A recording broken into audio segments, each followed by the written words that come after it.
transformation.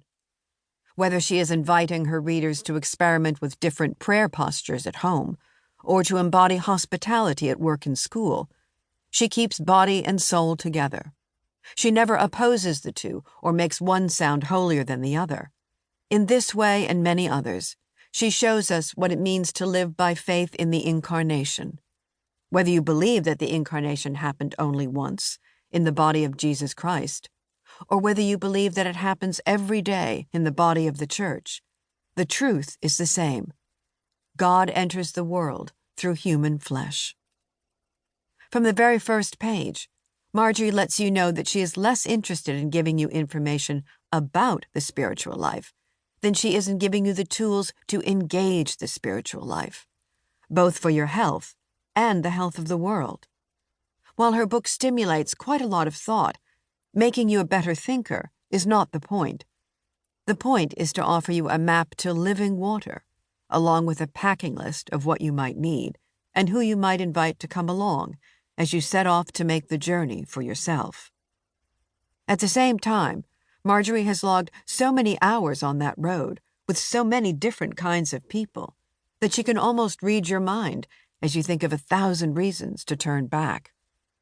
"But I get dizzy when I don't eat," you say to her in the chapter on fasting.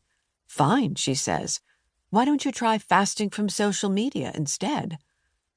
"But I am too shy to talk to a spiritual director," you say to her in the chapter on spiritual guidance. "Fine," she says. "Why don't you try a small group instead?" Whatever excuse you come up with, Marjorie has already heard it. Whatever door you think is closed to you, she finds another one for you to try.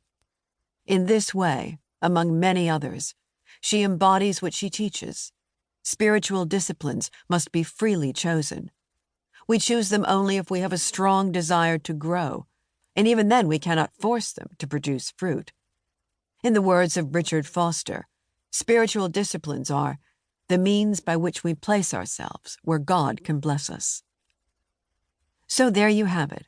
Marjorie not only trusts us to adapt what she has offered in this book, and further trusts our bodily experience to teach us what we need to know, she also trusts the Spirit of God to meet each of us where we are, both individually and in community.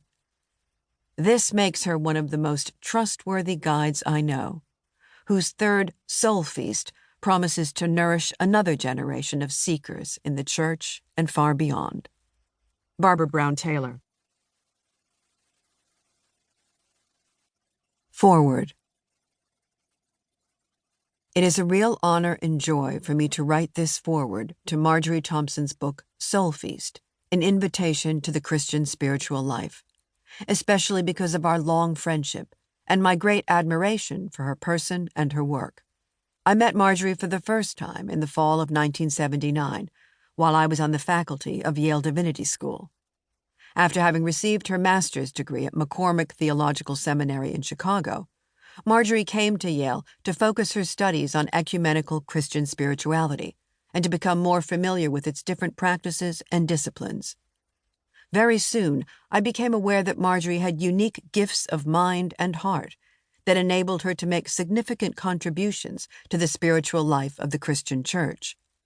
Her personality, which loves order and clarity, her Presbyterian tradition that highly values the spoken and written word, and her conviction that all churches need a deeper spiritual vision enabled her to accomplish much during her time at Yale.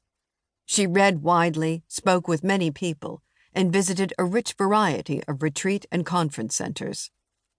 After finishing her year at Yale, she joined the staff of a large East Coast Presbyterian church and developed there a fruitful ministry with a special emphasis on spiritual formation.